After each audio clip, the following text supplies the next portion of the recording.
प्रेम म्हणजे केवळ मिळवणं नाही, तर प्रेम म्हणजे समर्पण. वृंदावनाच्या कुंजगल्लीत ज्या बासरीच्या सुरांनी विश्वाला मोहिनी घातली, तीच बासरी आज रडणार होती. कंसाचा वध झाला, द्वारका वसवली गेली, पण राधेच्या विरहाची आग शांत झाली नाही. म्हातारपणी जेव्हा राधा आणि कृष्ण पुन्हा समोरासमोर आले, तेव्हा मागितली ती फक्त एक शेवटची धून. कृष्णाच्या बासरीचे सूर हवेत विरले आणि राधेनं आपला देह त्यागला. विरहाच्या त्या भयानक क्षणी जगाला प्रेमाची व्याख्या शिकवणाऱ्या प्रत्यक्ष ईश्वरानं आपल्या आयुष्यातील सर्वात प्रिय वस्तू का नष्ट केली? का तोडली श्रीकृष्णानं ती बासरी? हे रहस्य जाणून घेण्यासाठी हा व्हिडिओ शेवटपर्यंत नक्की पहा. माता राधेचा मृत्यू कसा झाला? श्रीकृष्णाने बासरी का तोडली? जेव्हा या पृथ्वीवर प्रेमाविषयी बोललं जातं, तेव्हा सगळ्यात आधी प्रत्येकाच्या मनामध्ये फक्त दोनच शब्द उत्पन्न होतात. ते आहेत श्री राधाकृष्ण. राधाकृष्णाच्या प्रेमामुळे जगाला कळले की प्रेम अमर असते आणि खरे प्रेम महत्वाकांक्षांनी भरलेले नाही, तर त्यागाने भरलेले असते. त्यांना एकमेकांचे कर्तव्य माहीत होते, त्यामुळे त्यांचे अनंत प्रेम असून सुद्धा मिलन झाले नाही. तुम्हाला माहीत आहे का, भगवान श्रीकृष्ण वृंदावनातून गेल्यानंतर माता राधेचं काय झालं होतं? त्यांचा मृत्यू कसा झाला आणि का भगवान श्रीकृष्णाने त्यांची बासरी तोडून फेकून दिली? भगवान श्रीकृष्ण आणि राधा मातेचे प्रेम केव्हा सुरू झाले होते? जेव्हा भगवान श्रीकृष्ण 8 वर्षांचे होते. असं म्हटलं जातं की भगवान श्रीकृष्णांच्या हृदयाला जोडलेल्या दोनच गोष्टी त्यांना अतिप्रिय होत्या, एक राधा आणि दुसरी त्यांची बासरी. या दोन गोष्टी एकमेकांना जोडलेल्या होत्या, कारण जेव्हा भगवान श्रीकृष्ण बासरी वाजवत असत, राधा माता बासरीच्या आवाजावर मोहित होऊन भगवान श्रीकृष्णांच्या समोर येत असे. बासरी त्यांच्या प्रेमाचे प्रतीक होती. भगवान श्रीकृष्ण आणि माता राधा तेव्हा वेगळे झाले जेव्हा मामा कंसने भगवान श्रीकृष्ण आणि बलरामांना मथुरेला येण्याचे निमंत्रण दिले होते.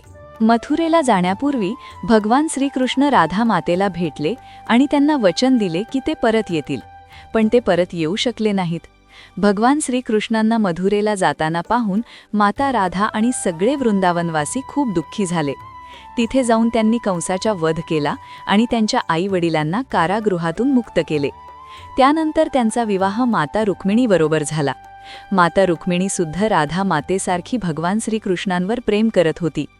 माता रुक्मिणीने मनातल्या मनात भगवान श्रीकृष्णांना त्यांचा पती मानले होते, पण त्यांचा भाऊ रुक्मी त्यांचा विवाह श्रीकृष्णांबरोबर नाही, तर शिशुपालाबरोबर करून देऊ इच्छित होता. माता रुक्मिणीने भगवान श्रीकृष्णांना पत्र लिहिले की जर श्रीकृष्णांनी त्यांच्याबरोबर विवाह केला नाही तर त्या त्यांचा जीव देतील. ते वाचल्यानंतर भगवान श्रीकृष्णाने रुक्मी आणि शिशुपालाबरोबर युद्ध करून रुक्मिणीबरोबर विवाह केला.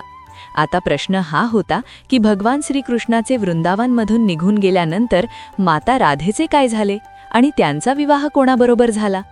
भगवान श्रीकृष्ण आणि माता राधेच्या दूर जाण्यामुळे धार्मिक ग्रंथांमध्ये माता राधेचे वर्णन खूप कमी झाले आहे. ब्रह्मवैवर्त पुराणानुसार राधा मातेचा विवाह झालाच नाही. झालं असं होतं की भगवान श्रीकृष्ण माता राधेजवळ परत आले नाही. त्यामुळे माता राधेच्या आईवडिलांनी त्यांचा विवाह रायाण नावाच्या व्यक्तीबरोबर निश्चित केला. जेव्हा माता राधेला या गोष्टीची माहिती मिळाली, त्यांनी त्यांच्या घरामध्ये त्यांची मूर्ती स्थापित करून अंतर्ध्यान झाली. त्या मूर्तीबरोबरच रायाणचा विवाह झाला होता आणि त्या माता राधेने त्यांच्या दाम्पत्य जीवनाच्या सगळ्या गोष्टी पूर्ण केल्या, पण त्यांच्या मनामध्ये फक्त भगवान श्रीकृष्ण होते. तुम्हाला माहीत आहे का, माता राधा त्यांच्या दाम्पत्य जीवनातील सगळी कर्तव्य पूर्ण केल्यानंतर भगवान श्रीकृष्णांना भेटायला द्वारकेमध्ये गेल्या. त्यांना तिथे गेल्यानंतर भगवान श्रीकृष्णांच्या विवाहाविषयी माहिती मिळाली, पण ते ऐकल्यानंतर त्या उदास झाल्या नाहीत, कारण माता राधेला माहीत होते की भगवान श्रीकृष्णांनी या पृथ्वीवर जन्म काहीतरी उद्देश ठेवून केला आहे. जेव्हा ते एकमेकांसमोर आले तेव्हा खूप प्रसन्न झाले. द्वारका नगरीमध्ये माता राधेला कोणीही ओळखत नव्हते, त्यामुळे त्यांनी भगवान श्रीकृष्णांना निवेदन केले की त्यांना तिथेच राहण्याची परवानगी द्या. माता राधेचं बोलणं ऐकल्यानंतर भगवान श्रीकृष्णांनी त्यांना महालाची देविकाच्या रूपामध्ये नियुक्त केले. माता राधा महालातील सगळी कामं नीट पाहत होत्या आणि जेव्हा त्यांना वेळ मिळेल तेव्हा देवाचं दर्शन करत होत्या. भगवान श्रीकृष्णाच्या इतक्या जवळ राहून सुद्धा तिथे आध्यात्मिक जाणीव होत नव्हती जेवढी दूर राहून होत होती. एक दिवस माता राधा कुणालाही न सांगता रात्रीच्या वेळी महालातून अनोळखी जागी निघून गेल्या आणि तिथेच राहू लागल्या. पण भगवान श्रीकृष्णांना हे माहीत होते की माता राधा कुठे जात आहे. काही काळानंतर जेव्हा माता राधाला वृद्ध आणि कमजोरपणाची जाणीव होऊ लागली, त्यांनी भगवान श्रीकृष्णाची आठवण काढली. भगवान श्रीकृष्ण तेव्हा तिथे प्रकट झाले आणि माता राधेला काहीतरी मागण्यासाठी सांगू लागले. पण माता राधेने काहीही मागण्यासाठी नकार दिला. भगवान श्रीकृष्णांच्या सारखं म्हणल्यामुळे माता राधा म्हणाल्या की त्यांची शेवटी एकदा भगवान श्रीकृष्णांना बासरी वाजवताना पाहण्याची इच्छा आहे. माता राधेचं बोलणं ऐकल्यानंतर भगवान श्रीकृष्णांनी आपली बासरी काढून मधुर धून वाजवायला सुरुवात केली आणि माता राधेने ती मधुर धून ऐकता ऐकता आपले प्राण त्यागले. भगवान श्रीकृष्ण आणि माता राधेचे प्रेम अमर होते, पण तरीसुद्धा भगवान श्रीकृष्ण राधेचा वियोग सहन करू शकले नाहीत.